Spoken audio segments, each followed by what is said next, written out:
যাবতীয় ধরনের প্রশংসা, গুণগান, সিফাত ও সানা একমাত্র সেই মহান আল্লাহ রাব্বুল আলামিনের জন্য। আলহামদুলিল্লাহ। অতঃপর দরুদ ও সালাম বর্ষিত হোক আমাদের প্রিয় নবীর উপর, সাইয়্যিদুল মুরসালিন রাহমাতাল লিল আলামিন, সমস্ত নবীদের সরদার, সারা বিশ্ববাসীর জন্য রহমত, আমাদের জন্য নমুনা। তারপর দরুদ ও সালাম বর্ষিত হোক সাল্লাল্লাহু আলাইহি ওয়াসাল্লাম। রমজান মাস অনেক একটি গুরুত্বপূর্ণ মাস এবং এর গুরুত্ব সব সময় আমাদেরকে মাথায় রাখতে হবে। আল্লাহ রাব্বুল আলামিন এই মাসের ভিতরে জান্নাতের দরজাসমূহ খুলে দেয়, জাহান্নামের দরজাসমূহ বন্ধ করে দেওয়া হয় এবং শয়তানের পাকে বেঁধে দেওয়া হয়, রহমতের দরজাসমূহ খুলে দেওয়া হয় এবং এই রাত্রে, এই রমজান মাসের রাত্রিগুলোতে আল্লাহ রাব্বুল আলামিন অনেক মানুষকে জাহান্নাম থেকে মুক্ত করে জান্নাতে দেয়। এমন একটি মাস, যেই মাসে আল্লাহ রাব্বুল আলামিন আমাদেরকে নিজের পরিপূর্ণ পূর্বের সমস্ত গুনাহ মাফ করার জন্য তিনটি অপশন দিয়েছেন। তার মধ্যে একটি হলো রোজা, তার মধ্যে একটি হলো তারাবির সালাত, তার মধ্যে একটি হলো লাইলাতুল কদর, যা লাস্টের 10 দিনের মধ্যে আসে। এই রমজান মাস এমন একটি মাস, যেই মাস পাওয়ার জন্য আল্লাহ রাসূল সাল্লাল্লাহু আলাইহি ওয়াসাল্লাম আল্লাহ রাব্বুল আলামিনের কাছে দোয়া করতেন। শুধু তাই নয়, সাহাবায়ে কেরামগণ, সালাফে সালিহিনগণ, তারা এই রমজান মাস পাওয়ার জন্য আল্লাহ রাব্বুল আলামিনের কাছে চাইতেন, কারণ খুবই একটি গুরুত্বপূর্ণ মাস এবং এই রমজান মাস এমন একটি মাস, যেই মাসের ভিতরে দিন যত বাড়ত, রমজান মাস যত শেষ হয়ে আসতো, তত সাহাবায়ে কেরামগণ আল্লাহ রাসূল সাল্লাল্লাহু আলাইহি ওয়াসাল্লাম ইবাদতের দিকে বেশি আগ্রসর হতেন এবং আল্লাহ রাসূল সাল্লাল্লাহু আলাইহি ওয়াসাল্লাম এই মাসের ভিতরে নিজের কোমরকে শক্ত করে বেঁধে নিয়েছেন আল্লাহর ইবাদতের জন্য।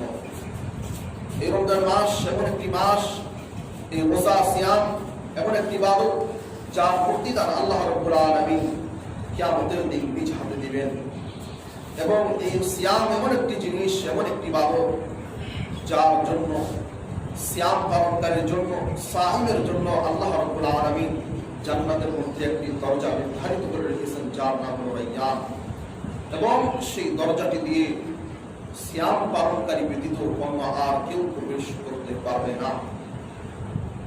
এবং আল্লাহ রাব্বুল আলামিন এই মাসে মানুষের উপর অনেক দয়া করে থাকেন এবং সিয়াম পালনকারীর জন্য খুশি খুশির সময় রয়েছে। একটি হলো ইফতারের সময়, আর অপরটি হলো যখন আল্লাহ রাব্বুল আলামিনের সাথে মুলাকাত করবে। এবং সিয়াম এমন একটি ইবাদত, যে এই সিয়াম পালনকারীর মুখের গন্ধ আল্লাহ রাব্বুল আলামিনের নিকটে অনেক প্রিয়, মিশকের চেয়ে অনেক প্রিয়। এবং এই সিয়াম দিয়ে আমরা আমাদের পূর্বের সমস্ত গুনাহকে মাফ করে নিতে পারব। সম্মানিত মুসলিয়ানে কেরাম, আজকে আমার যেটি বিষয় সেটি হলো ফিতরা সম্পর্কে থুলমূলভাবে কয়েকটি কথা আপনাদের সামনে বলার চেষ্টা করব। সর্বপ্রথম আল্লাহ রাব্বুল আলামিনের কাছে দোয়া করি, আল্লাহ আমাকে হক কথা বলার তৌফিক দান করো এবং তার উপর আমল করার তৌফিক দান করো। আমিন। আল্লাহ যেন আমাদেরকে সবাইকে কোরআন এবং সহিহ হাদিসের উপর আমল করার তৌফিক দান করে। আমিন। ফিতরা আসলে কি, প্রশ্ন আমাদেরকে কি জানতে হবে, যে যাকাত একটি জিনিস, ফিতরা কি জিনিস। অনেক মানুষ যাকাতের সাথে ফিতরা মিলায়। যাকাত আলাদা বস্তু, ফিতরা আলাদা বস্তু। যাকাত ফরজ হওয়ার জন্য হিসাব লাগে, যে আপনার এতটুকু স্বর্ণ মুদ্রা হলে, এতটুকু জিনিস হলে, তাহলে আপনার উপর যাকাত ফরজ। কিন্তু ফিতরা নয়, বরং ফিতরা কাদের উপর ফরজ এ সম্পর্কে স্পষ্টভাবে কোরআন হাদিসের ভিতরে কথা হয়েছে। ফিতর শব্দের অর্থ হলো খাদ্য বা ফুতুর। এটির আসল মিনিং হলো নাস্তা। নাস্তা মানে আমরা যে ঈদের দিন রান্না করি সেটি নয়। নাস্তা মানে হচ্ছে সকালের খাদ্য। নাস্তা মানে হচ্ছে সকালের খাদ্য। তো এই মানে আরবি ভাষায় ব্যবহার হয় ফিতর, ফুতুর, এবং এই শব্দ থেকে এসেছে ইফতার। তো এটি কি জন্য, কখন আদায় করতে হবে, কিভাবে আদায় করতে হবে, কি দিয়ে আদায় করতে হবে, এই সম্পর্কে আমরা জানব। ফিতরার উদ্দেশ্য হলো যে মানুষ রোজার মাসে 30টা সিয়াম রাখে। তো এই সিয়ামের মধ্যে মানুষ অনেক ভুল ত্রুটি করে, অনেক সময় বাজে কথা বলে দেয়, অনেক সময় খারাপ কাজ করে ফেলে। তো এই সমস্ত জিনিস থেকে নিজের সিয়ামকে পাক করার জন্য এইটি নির্ধারিত করা হয়েছে এবং এটি আদায় করতে হবে বাধ্য। ফিতরা আদায় করতে হবে বাধ্য। এ সম্পর্কে আমরা দেখি হাদিসের ভিতরে কি রয়েছে। عن ابن عمر رضي الله عنه قال عنهما قال আব্দুল্লাহ ইবনে উমর থেকে বর্ণিত, তিনি বলেন فرض رسول الله صلى الله عليه وسلم زكاة الفطر صاعا من تمر أو صاعا من شعير على العبد والحر والذكر والأنثى والصغير والكبير من المسلمين وأمر بها قبل خروج الناس إلى الصلاة। এই হাদিসের ভিতরে আল্লাহ রাসূল সাল্লাল্লাহু আলাইহি ওয়াসাল্লাম স্পষ্ট করে দিয়েছেন যে ফিতরা কি দিয়ে দিতে হবে এবং ফিতরা কাদের উপর এবং ফিতরা কখন দিতে হবে। আব্দুল্লাহ ইবনে উমর রাদিয়াল্লাহু তাআলা আনহু থেকে বর্ণিত, তিনি বলেন ফরজ রাসূলুল্লাহ সাল্লাল্লাহু আলাইহি ওয়াসাল্লাম, আল্লাহ রাসূল সাল্লাল্লাহু আলাইহি ওয়াসাল্লাম যাকাতুল ফিতর, ফিতরাকে ফরজ করেছেন। সাআম মিন তামরিন আও সাআম মিন শাঈরিন, এক সা পরিমাণ খেজুর অথবা এক সা পরিমাণ জব বা গম আমরা যেটাকে বলি। এই সা এটি একটি হিসাব।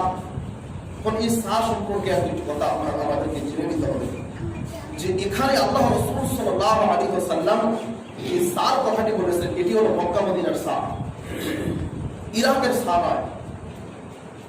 অনেক মানুষে আমাদের দেশে তারা ইরাকের সা নিয়ে এটি হিসাব করে এবং আপনি যদি মক্কা মদিনার সা দিয়ে নিজের দেশে এসে চাউল বা গম মাপেন তাহলে এটি 2.5 কেজি থেকে 3 কেজি পরিমাণ হবে। কিন্তু যেটি ইরাকের সা, সেটি দিয়ে আপনি যদি আপনার চাউল বা গম মাপেন তাহলে এটি 3.5 কেজির মতো হবে। তো সমস্ত বা অনেক বিভ্রান্ত, অনেক মতভেদের একটি আমরা জবাব দিতে পারি, সেটি হলো এই যে লাকাদ কানা লাকুম ফি রাসূলিল্লাহি উসওয়াতুন হাসানাহ, যে রাসূল সাল্লাল্লাহু আলাইহি ওয়াসাল্লামের জীবনটা আমাদের জন্য, তোমাদের জন্য আদর্শ রয়েছে। অর্থাৎ আল্লাহ রাসূল সাল্লাল্লাহু আলাইহি ওয়াসাল্লাম যে নিয়ম পদ্ধতি অবলম্বন করেছেন, আমাদের সেই নিয়ম পদ্ধতি অবলম্বন করতে হবে। এখানে বলেছেন যে আল্লাহ রাসূল সাল্লাল্লাহু আলাইহি ওয়াসাল্লাম ফরজ করেছেন যাকাতুল ফিতর সাআ মিন তামরিন আও সাআ মিন শাঈরিন, এক সা পরিমাণ খেজুর অথবা এক সা পরিমাণ জব। এবং কাদের উপর ফরজ করেছেন? আলাল আবদি ওয়াল হুররি ওয়াল যাকারি ওয়াল উনসা ওয়াস সাগীর ওয়াল কাবীর মিনাল মুসলিমিন। আলাল আবদি, দাস-দাসীর উপর, অর্থাৎ যারা গোলাম মানুষের বাড়িতে কাজ করে তাদের উপর। ওয়াল হুররি, স্বাধীন পুরুষ নারী। ওয়াল হুররি স্বাধীন, এর মধ্যে পুরুষও রয়েছে নারীও রয়েছে। ওয়াল যাকারি ওয়াল উনসা, এবং পুরুষ এবং নারী। ওয়াস সাগীর ওয়াল কাবীর, ছোট এবং বড়। মিনাল মুসলিমিন, যারা মুসলমান। তো এখানে কয় ধরনের মানুষদেরকে বলল, কিন্তু লাস্টের পয়েন্টে আল্লাহ রাসূল সাল্লাল্লাহু আলাইহি ওয়াসাল্লাম বললেন যে যারা মুসলমান। অর্থাৎ এখান থেকে বোঝা যায় যে যারা একদম গরিব তাদেরকেও ফিতরা আদায় করতে হবে। আপনি মানুষের বাড়িতে চেয়ে হলেও আপনাকে ফিতরা আদায় করা সুন্নত বা করতে হবে। তো আমাদের দেশে যে যেই প্রচলনটি প্রথমে ছিল বা এখনো অনেক জায়গায় রয়েছে যে টাকা দিয়ে ফিতরা দেওয়া। আল্লাহ রাসূল সাল্লাল্লাহু আলাইহি ওয়াসাল্লাম থেকে এমন একটি হাদিস পাওয়া যায় না যেখানে তারা টাকা দিয়ে ফিতরা আদায় করেছেন। এবং অনেক মানুষ বলতে পারেন যে সেই যুগে টাকা পয়সা ছিল না, তো ওই জন্য তারা খাদ্যদ্রব্য দিয়ে ফিতরা দিয়েছে। আসলে কথাটি এমন নয়। এখানে আরেকটি জিনিস মনে রাখতে হবে যে আমরা কোরআন হাদিস নিজের বুঝ দিয়ে বোঝার চেষ্টা করি, এই জন্য আমাদের সমস্যা কখনো খতম শেষ হয় না। কোরআন হাদিস বুঝবার জন্য আপনাকে ভালো আলেমের কাছে যেতে হবে যে আমি এই হাদিসটার অর্থ এই বুঝতেছি, কিন্তু এই হাদিসটার অর্থ সালাফে সালেহিন কি বুঝেছেন। আপনি একটি হাদিস পড়লেন, কোরআনের একটি তর্জমা পড়লেন, আপনি ভুল জিনিসও বুঝতে পারেন। বরং ভুল জিনিস বুঝবেন যদি সেটি একটু ডিফিকাল্ট হয়, মুশকিল হয়, সেই জিনিসটি আমাদেরকে পূর্বে যেতে হবে যে বড় বড় আলেম এই সম্পর্কে তাদের মতামত কি, সালাফে সালেহিন এই হাদিসটির কি অর্থ বুঝেছেন আর আমরা কি বুঝতেছি। তো এটি আমাদেরকে লক্ষ্য করতে হবে। তো এই হাদিসের ভিতরে আল্লাহ রাসূল সাল্লাল্লাহু আলাইহি ওয়াসাল্লাম সমস্ত মানুষদেরকে ফিতরা আদায় করার কথা প্রস্তাব করেছেন, ফিতরা দিতেই বাধ্য। এবং এখনই যেটি বললাম যে অনেক মানুষ এটি প্রশ্ন করে থাকে। দেখেন ওই সময় যদিও সৌদি আরবে টাকা পয়সা ছাপানো হতো না, টাকা পয়সা প্রিন্টিং করা হতো না, তারপরেও সাম দেশ থেকে টাকা পয়সা অল্প স্বল্প আসতো, সেগুলো ব্যবহার করতো। তারপরে স্বর্ণ মুদ্রা বা রূপা মুদ্রা তখন ব্যবহার হতো। তখনকার বাজারেও মানুষ স্বর্ণ মুদ্রা, রূপা মুদ্রা দিয়ে জিনিসপাতি ক্রয় বিক্রয় করতেন। তাহলে টাকার হিসাবটা তখনও ছিল। তো তারাও তো ওভাবে দিতে পারতেন যে তারা খাদ্যদ্রব্য না দিয়ে তারা কি দিত, টাকা পয়সা দিতে দিত, কিন্তু তা দেননি, বরং খাদ্যদ্রব্য। হাদিসের ভিতরে স্পষ্টভাবে এই শব্দটি রয়েছে তাম। তাম শব্দের অর্থ হচ্ছে খাদ্য, এবং এই খাদ্য যার নিজের দেশে যেটি মানুষ খায় সেটি দিয়ে দিবেন, চাউল হোক, গম হোক। তবে এখানে আপনারা এর উপর ধান পেঁয়াজ করা যাবে না, কারণ ধানকে এমনি খাওয়া যায় না। ধানকে খাওয়ার জন্য প্রথমে তাকে সিদ্ধ করতে হবে, তাকে মেলে ভাঙাতে হবে, তারপর অনেক সমস্যা করে খেতে হবে। কিন্তু চাউল আপনাকে দেওয়া হলো, আমাকে দেওয়া হলে আপনি নিচে গিয়ে বাড়িতে গিয়ে সিদ্ধ করে ভাত রান্না করে খেতে পারবেন। তারপর আরেকটি প্রশ্ন যে ফিতরা কখন আদায় করব। অনেক মানুষ রমজানের শুরু থেকেই 10 রমজান 15 রমজান থেকে ফিতরা আদায় করা শুরু করে দেয়। আসলে ঠিক নয়, বরং হাদিসে কি রয়েছে। আমরা অনেক মানুষই আজকে শরীয়তের কাম তো করি, কিন্তু নিজের স্বার্থ অনুযায়ী দেখতেছি কামটি আমার স্বার্থ অনুযায়ী করে ফেললাম, অথচ সম্পর্কে কোরআন হাদিসে কি রয়েছে আমরা তা দেখার প্রয়োজন মনে করি না। আপনি আমি শরীয়তের কাম করব, তা কোরআন হাদিসের সাথে মিলিয়ে করতে হবে, আর যদি না করি তাহলে কোনো লাভ হবে না। ওয়া আমারা বিহা ক্বাবলা খুরুজিন নাস ইলা সালাত। আল্লাহ রাসূল সাল্লাল্লাহু আলাইহি ওয়াসাল্লাম আমাদেরকে হুকুম দিয়েছেন। আমারা শব্দের অর্থ হলো হুকুম দেওয়া। আমারা বিহা ক্বাবলা খুরুজিন নাস ইলা সালাত, মানুষ ঈদের মাঠে যাওয়ার পূর্বে ফিতরা আদায় করবে। সবথেকে গুরুত্বপূর্ণ সময় হলো এটি যে মানুষ ঈদের দিন, ঈদের সালাতে যাওয়ার পূর্বে মানুষ যেখানে ফিতরা জমা করতে হয় সেখানে মানুষ ফিতরা জমা করবে। এটি সব থেকে মেন সময়। এবং আপনি 28 রমজান 29 রমজান 28 রমজান 29 রমজানে করতে পারবেন। তবে সব থেকে গুরুত্বপূর্ণ সময় হলো ঈদের দিন, ঈদের সালাতে যাওয়ার পূর্বে আমরা ফিতরা আদায় করবো যার জন্য। এবং ফিতরা কতটুকু আদায় করবো, আমরা মক্কা মদিনার সার যেটি হিসাব আল্লাহ রাসূল সাল্লাল্লাহু আলাইহি ওয়াসাল্লাম এই সার দিয়ে আমরা ফিতরা আদায় করবো, যেটি 2.5 কেজি বা 3 কেজি, 2.5 কেজি বেশি মতামত রয়েছে। তো মাথা প্রতি আমরা 2.5 কেজি ফিতরা দিব, চাউল বা অথবা গম। এবং এই ফিতরার জন্য কোনো পরিমাণ লাগে না, নিসাব হওয়ার পরিমাণ লাগে না যে আমার কাছে এতটুকু টাকা পয়সা থাকলে ফিতরা দিতে পারবো, এতটুকু টাকা পয়সা না থাকলে ফিতরা দিতে পারবো না, এমন নয়। আপনার বাড়িতে যদি এতটুকু খাদ্য থাকে যে ঈদের দিন আপনার খরচ চলে যাবে, আপনাকে ফিতরা দিতে হবে। এবং বর্তমান সমাজে এমন মানুষ আজ পর্যন্ত আমি দেখিনি যে তার বাড়িতে ঈদের দিন কোনো খাদ্য হবে না, বরং বরং যে ফকির মিসকিন তার বাড়িতেও ঈদের দিন অনেক খাদ্য থাকে। তো আমাদের সবাইকে ফিতরা আল্লাহ রাসূল সাল্লাল্লাহু আলাইহি ওয়াসাল্লামের তরিকা মোতাবেক আদায় করতে হবে। আল্লাহ যেন আমাদেরকে তৌফিক দান করে। তো আমি এখানে আরেকটা কথা বললাম যে ফিতরা আদায় করার সবথেকে গুরুত্বপূর্ণ সময় হলো ঈদের দিন নামাজে যাওয়ার পূর্বে। এবং আপনারা জানেন আজ থেকে 20-30 বছর পূর্বে আপনাদের যারা বাপ দাদা ছিলেন তারা এইভাবেই আদায় করতেন। ঈদের দিনে ঈদের সালাতে যাওয়ার পূর্বে এই ফিতরা আদায় করতেন। আর এর উদ্দেশ্য আমি একটু আগে বলেছি যে মানুষ রোজা অবস্থায় অনেক গুনার কাজ করে, তো সেই সমস্ত জিনিস থেকে পাক করার জন্য এটি নির্ধারিত করা হয়েছে এই ফিতরা। তারপরে আরেকটি হাদিস আপনাদের শোনাই, সেটি হলো আন ইবনে আব্বাস قال فرض رسول الله صلى الله عليه وسلم زكاة الفطر طهرة للصائم من اللغو والخبث وطعمة للمساكين من أداها قبل الصلاة فهي زكاة مقبولة ومن أداها بعد الصلاة فهي صدقة من الصدقات। আমি যে সারাংশ বললাম, খোলাসা বললাম, এই হাদিসটি এখানে বলেছেন যে মানুষ রোজা অবস্থায় অনেক খারাপ কথা বলে, অনেক খারাপ কাজ করে, বাজে কথা বলে, বাজে কাজ করে, তো এই সমস্ত জিনিস থেকে পাক পবিত্র হওয়ার জন্যই ফিতরা, এবং এটি মিসকিনদের খাদ্য, গরিবদের খাদ্য। তারপরে আরো একটি হাদিসে বলেছেন عن أبي سعيد الخدري رضي الله عنه قال كنا نخرج إذا كان فينا رسول الله صلى الله عليه وسلم زكاة الفطر عن كل صغير وكبير। আবু সাঈদ খুদরি রাদিয়াল্লাহু তাআলা আনহু থেকে বর্ণিত, তিনি বলেন যে আমরা ফিতরা আদায় করতাম, আমাদের মধ্যে সবাই ফিতরা আদায় করতেন, ছোট হোক বড় হোক।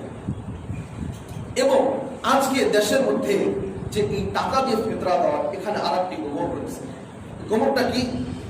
যে মুআবিয়া রাদিয়াল্লাহু তাআলা আনহু, হাদিসটা আগে আসতেছে, প্রথমে তার যেটি মেন পয়েন্ট সেটি বলেছে মুআবিয়া রাদিয়াল্লাহু তাআলা আনহু সিরিয়া, যাকে আরবি বা উর্দু ভাষায় শাম দেশ বলা হয়, ইংরেজিতে সিরিয়া বলা হয়, সিরিয়া থেকে যখন মদিনা আসলেন এবং তার সাথে সাথে সিরিয়া থেকে গম আসলো,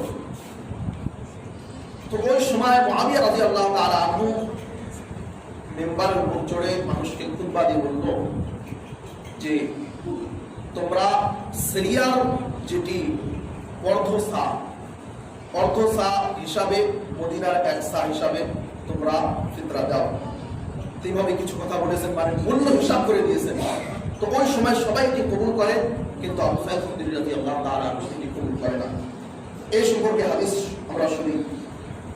কাদিমা মুআবিয়া ইবনে আবি সুফিয়ান, মুআবিয়া ইবনে আবু সুফিয়ান অর্থাৎ আবু সুফিয়ানের পুত্র মুআবিয়া রাদিয়াল্লাহু তাআলা আনহু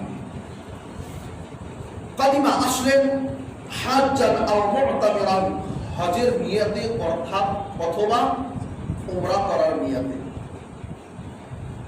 ফাকাল্লামা الناس আলা মিম্বারি, তিনি মানুষের সাথে কথা বললেন, মানুষকে বক্তব্য দিলেন, বললেন আলা মিম্বারি, মিম্বারের উপর চড়ে। ফাকানা ফীমা, এবং তার সাথে গম আসলো।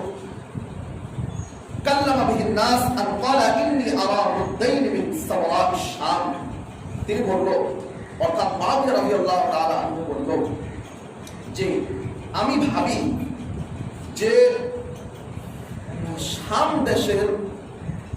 শাম দেশের এই গমের মূল্য হিসাবে, অর্ধসা হিসাবে, মদিনার এক সা খেজুর, এই হিসাবে মূল্য ধরে তিনি তাদেরকে বললেন।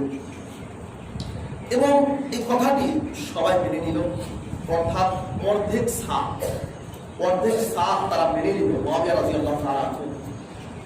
তো সেই সময় আবু সাঈদ খুদরি রাদিয়াল্লাহু তাআলা আনহু একজন বিখ্যাত সাহাবী, সেই সময় সেই কথা রদ করেছেন, সেই কথা কেটেছেন যে ফাআম্মা আনা ফালা আযালু উখরিজুহু লামা কুনতু উখরিজুহু আবাদান মা ইশতু, আমি কখনো ভাবে ফিতরা দিব না, আমি কখনো আদা ফিতরা দিব না, বরং আমি যতদিন পর্যন্ত দুনিয়ায় জীবিত থাকবো ততদিন পর্যন্ত আমি এক সা খেজুর দিয়ে বা গম দিয়ে ফিতরা আদায় করব। এটি আবু সাঈদ খুদরি রাদিয়াল্লাহু তাআলা তখন বলেন।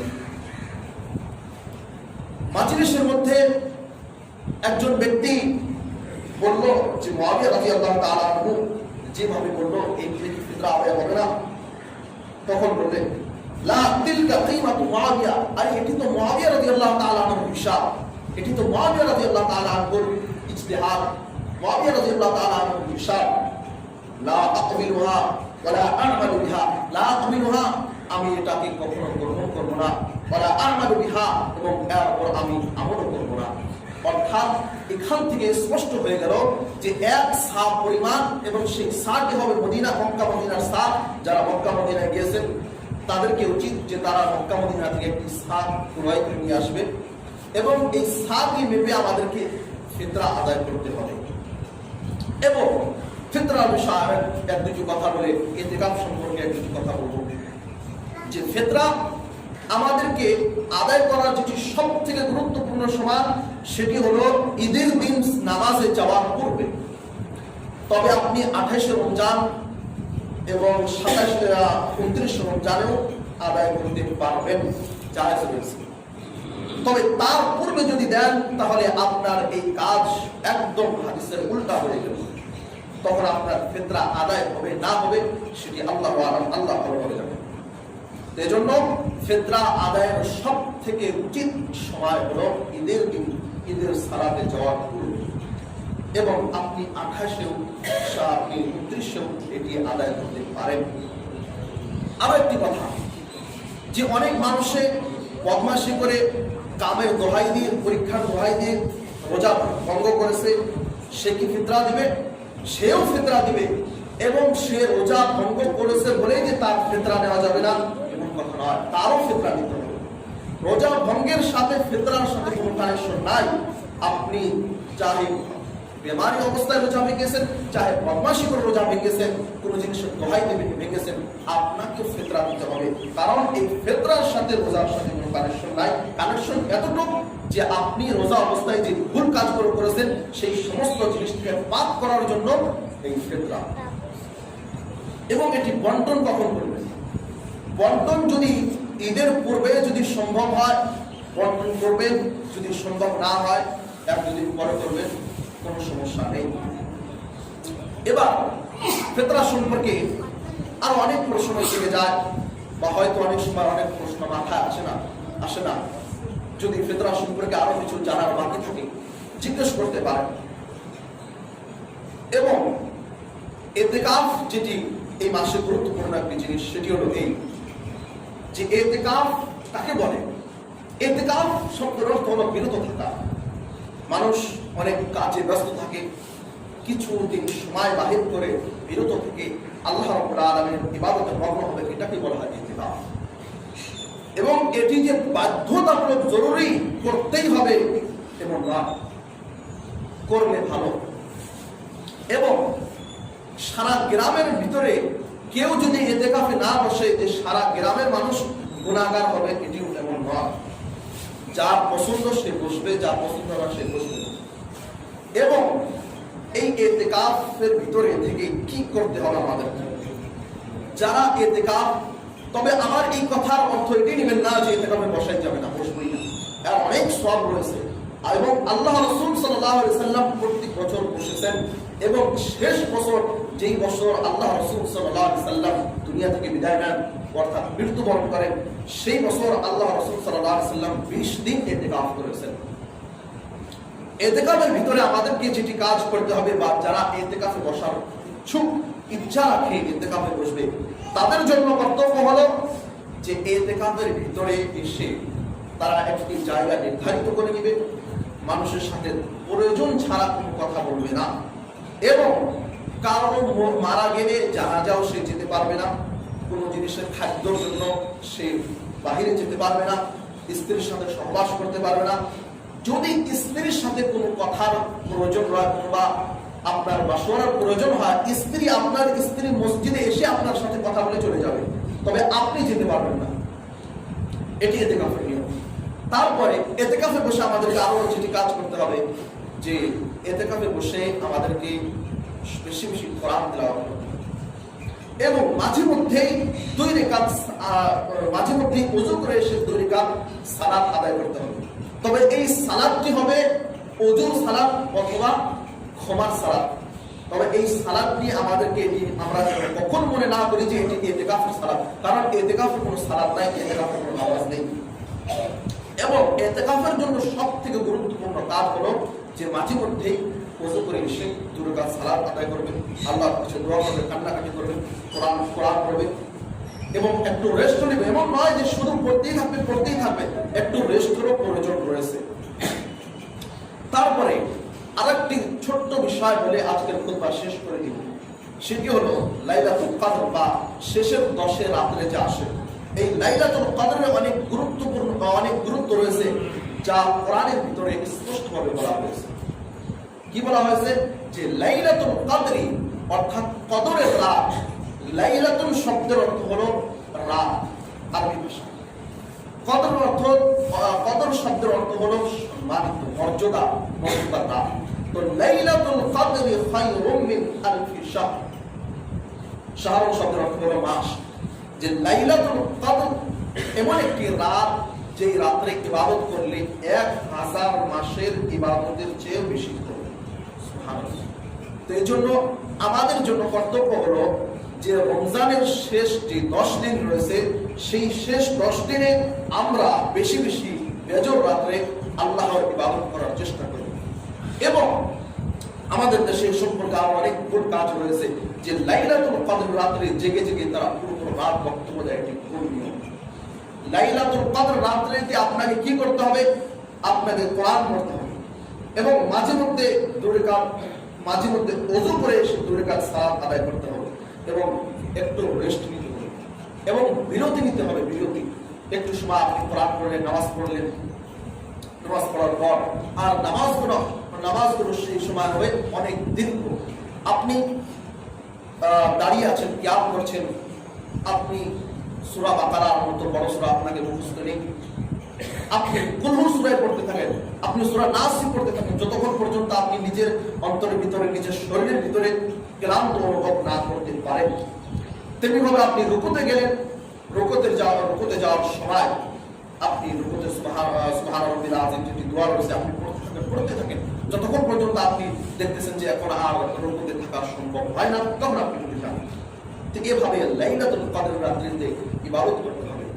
এবং এই রাত্রে ফেরেশতাগণ আসমান থেকে নেমে আসে এবং এই রাত্রি 1000 মাসের চেয়ে অধিক উত্তম রাত।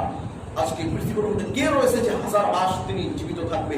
তবে এখানে 1000 মাসও বলা হয়নি, এখানে আরেকটি সূক্ষ্ম বিষয় যে 1000 মাসের চেয়ে উত্তম ডিগ্রি ব্যবহার করা হয়েছে। 1000 মাস বলা হয়নি, বরং 1000 মাসের চেয়ে উত্তম। কারণ মানে এর অর্থ হলো এই যে একজন মানুষ 1000 মাস ইবাদত করে যা সওয়াব না পাবে, এক রাত্রিতে অর্থাৎ লাইলাতুল কদরের রাত্রিতে ইবাদত করে তার চেয়ে বেশি সওয়াব পাবে। এবং এই রাত্রিতে মানুষের ভাগ্য লেখা হয়, এই রাত্রিতে মানুষের ভাগ্য লেখা হয়। এখানে আর একটি কথা বলে দেই, সেটি হলো এই যে ভাগ্য, আমরা যখন মায়ের পেটে আসি তখন ভাগ্য লেখা হয়েছে এবং আপনি ভাববেন আমার ভাগ্যে এমন রয়েছে, আমি আর কি করব। তবে একটি কথা মনে রাখবেন, দুয়ার বদৌলতে মানুষের ভাগ্য পরিবর্তন হয়, আল্লাহ রাব্বুল আলামিন করে দেয়। ধরে নিন আপনার ভাগ্য রয়েছে অমুক দিন অমুক তারিখে এমন জায়গায় আপনি অ্যাক্সিডেন্ট হয়ে মারা যাবেন, তা আপনি দোয়া করলেন যে আল্লাহ আমার ভাগ্যে যদি এমন খারাপ কিছু লেখা থাকে তা দূর করে দাও। তো আল্লাহ রাব্বুল আলামিনের দয়ায় হতে পারে আপনার সেই অ্যাক্সিডেন্টের জায়গা আল্লাহ রাব্বুল আলামিন সেই কথাটি মিশিয়ে দিবেন, ভালো কিছু দেবেন। এবং আমাদেরকে দোয়া করে কখনো ক্লান্ত হতে হবে না। আমরা আমভাবে দোয়া করে ক্লান্ত হই, যে দোয়া করার অনেক লাভালাভ রয়েছে। আপনি দোয়া করলেন, দেখলেন যে দোয়া কবুল হলো না, তবে এখানে আরেকটি কথা মনে রাখতে হবে যে আপনার দোয়া কবুল আপনি দেখতেছেন বাস্তবে যে আমার দোয়া কবুল হয়নি, কিন্তু আপনি যে দোয়ার জন্য মেহনত করেছেন, কষ্ট করেছেন, এই কষ্ট ফলাফল আল্লাহ রাব্বুল আলামিন আপনাকে অবশ্যই দিবেন।